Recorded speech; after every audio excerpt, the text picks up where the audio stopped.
Bapak, Ibu, saudara yang dikasihi Tuhan, Shalom, salam sehat untuk kita semua. Apa kabar? Sehat toh? Wah, sungguh luar biasa. Mantap. Kita akan membaca Alkitab, namun sebelumnya marilah kita berdoa. Ya Tuhan, kami mengucap syukur dan terima kasih atas anugerah dan cinta kasih-Mu yang kami rasakan pada saat ini. Sungguh luar biasa Bapak. Terima kasih Bapak. Kami akan membaca Alkitab dan akan merenungkannya. Berilah kami daya ingat yang baik dan berilah kami pengertian, agar kami bisa mengerti dan bisa memahami apa yang Tuhan kehendaki. Kami bisa melakukan dan juga bisa memberitakan. Dalam nama Tuhan Yesus kami berdoa. Amin. Bacaan Alkitab dari Yesaya pasal 1 ayat 19 sampai 20. Jika kamu menurut dan mau mendengar, maka kamu akan memakan hasil baik dari negeri itu. Tetapi jika kamu melawan dan memberontak, maka kamu akan dimakan oleh pedang. Sungguh Tuhan yang mengucapkannya. Demikian pembacaan Alkitab. Terpujilah Kristus Yesus. Bapak, Ibu, Saudara, sebagai manusia kita tidak bisa sepenuhnya menghindar dari permasalahan. Tetapi yang jauh lebih penting adalah bagaimana reaksi kita terhadap permasalahan itu yang sedang terjadi.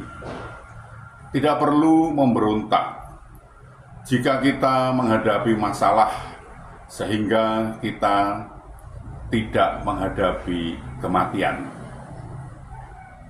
Ketidaktaatan Saul yang adalah awal kehancurannya adalah sebuah pelajaran penting bagi kita. Saul membuka pintu dan mengundang kejahatan masuk dalam hatinya, yang akhirnya membawanya kepada ketidaktaatan, ketidaksetiaan, dan kecemburuan terhadap Daud. Pada akhirnya Saul mengakui, "Aku telah berbuat dosa, pulanglah anakku Daud. Sesungguhnya perbuatanku itu bodoh dan aku sesat sama sekali." 1 Samuel pasal 26 ayat 21. Ketidaktaatan adalah semangat yang salah. Hal ini adalah sikap yang memberontak terhadap apa yang diperintahkan Tuhan. Banyak orang Kristen tidak lagi taat dan setia ketika doa mereka belum beroleh jawaban. Kita harus mengerti bahwa ketaatan adalah prinsip dan kehidupan Kristiani. Ketaatan bukanlah kebutuhan tunggal, tetapi ketaatan adalah sebuah semangat yang menggambarkan pola hidup kita. Kita harus memiliki semangat ketaatan seperti yang dimiliki oleh Tuhan Yesus kepada Bapaknya. Tuhan Yesus berkata, "Sungguh aku datang untuk melakukan kehendak-Mu." Ibrani 10 ayat 9. Bahkan ia menambahkan, "Makananku ialah melakukan kehendak Dia yang mengutus aku dan menyelesaikan pekerjaannya." Yohanes 4 ayat 34. Ketaatan adalah prinsip utama dari kehidupan Kristus. Kita sering berkata kepada Tuhan dalam doa-doa kita bahwa kita mau melakukan apa yang menjadi kehendak-Nya. Tetapi bagaimana prakteknya? Banyak yang kita lakukan bukanlah menurut kehendak-Nya, melainkan menurut kehendak kita sendiri. Kita seringkali tidak suka jika disinggung terus perihal ketaatan. Tetapi sebagai anak-anak Tuhan, kita tidak bisa mengabaikannya, karena hal ini adalah prinsip yang berasal dari Alkitab. Tuhan sangat tegas pada poin ketaatan ini.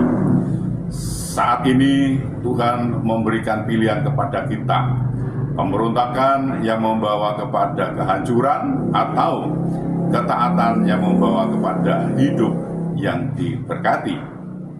Jadilah orang Kristen yang taat dan jangan sekali-kali memberontak kepada Tuhan karena akan berakibat fatal. Tuhan menolong dan memberkati kita. Amin. Mari kita berdoa. Ya Tuhan, kami mengucap syukur dan terima kasih atas kesempatan yang Tuhan berikan kepada kami untuk kami belajar tentang firman Tuhan. Bapa, berilah kami pengertian dan berilah kami daya ingat yang baik sehingga kami bisa mengingatnya, bisa mengerti dan bisa memahami apa yang Tuhan kehendaki. Kami bisa melakukan dan juga bisa memberitakannya. Bapak, tolong kami.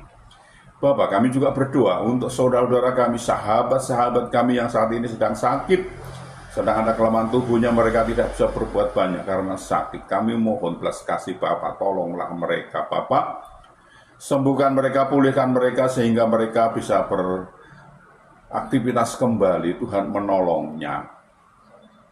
Bapak, kami juga berdoa untuk saudara-saudara kami, sahabat-sahabat kami yang saat ini belum bisa memenuhi kebutuhan keluarganya dengan baik. Mereka ada kesulitan masalah keuangan keluarganya, mereka tidak punya Bapak. Mereka sepertinya kesulitan Bapak. Kami mohon pertolongan-Mu Bapak. Mereka sudah mencari dan mencari dan mencari dan mencari lagi, namun belum bisa menemukannya Bapak. Mereka sepertinya menemui jalan buntu Bapak. Kami mohon belas kasih Bapak, tolonglah Bapak, bukakan jalan bagi mereka sehingga mereka mencari, mendapatkan, bisa berusaha, bisa bekerja dan bisa memenuhi kebutuhan keluarganya dengan baik. Bahkan mereka bisa berkelimpahan dan juga bisa menjadi saluran berkat untuk orang lain. Bapak, kami juga berdoa untuk saudara-saudara kami, anak-anak kami, sahabat-sahabat kami yang saat ini sudah waktunya untuk berumah tangga, berkeluarga. Namun mereka belum mendapatkan pasangan hidup yang seiman dengan mereka. Mereka sepertinya kesulitan untuk mendapatkan pasangan hidup yang seiman dengan mereka Bapak. Kami mohon belas kasih Bapak, tolonglah Bapak. Pertemukan dengan pasangan hidupnya yang seiman dengan mereka dan mereka bisa membentuk suatu keluarga, rumah tangga, bahagia dan sukacita dan bisa beranak cucu mereka ini. Bapak, kami juga berdoa untuk bangsa kami, bangsa Indonesia. Berilah damai sukacita, damai sejahtera pada bangsa ini. Dan berilah bangsa ini agar mau mengenal Engkau lebih lagi dan bangsa ini mau belajar tentang firman Tuhan sehingga bangsa ini tidak gagal paham Bapak. Bapak, ini kami, pakailah kami untuk memberitakan firman-Mu, lengkapi kami dengan Roh-Mu yang kudus agar pemberitaan kami tidak keliru Bapak. Bapak, ampunilah segala dosa dan salah kami sehingga kami layak untuk memohon pertolongan Bapak. Dalam nama Tuhan Yesus kami berdoa. Amin.